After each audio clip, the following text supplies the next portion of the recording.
तो देखो guys, game में एक माइक और एक स्पीकर का ऑप्शन होता है।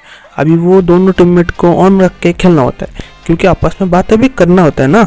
बट गेम के बीच में जब तुम्हारे टीममेट का बाबू सोना का कॉल आ जाए तो तुम उस सिचुएशन में क्या करोगे? माइक ऑन करके उसको कुछ बोलोगे या नहीं बोलोगे? क्योंकि तुम्हें नहीं पता कि वो तुम्हारा सुन रहा है कि नहीं सुन रहा है।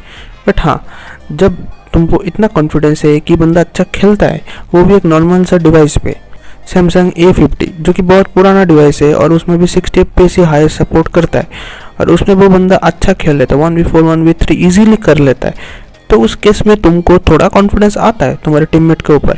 पर ये क्या था मुझे नहीं पता, क्योंकि वो अचानक कॉल रखे मुझे बाबू सोना बोलने लग जाते हैं और इतना प्यार से बोलते हैं भाई तू रुक जा। तब कुछ ऐसा ही सीन हो जाता है हम लोगों के साथ। देखो क्या होता है। বাবু 1 HP নাইস বাবু। বাবু এদিক দিয়ে ফিনিশ করো, ওদিকে যেও না তুমি। বাবু এদিক দিয়ে ফিনিশ করো, হ্যাঁ হ্যাঁ এদিক দিয়ে করো। হ্যাঁ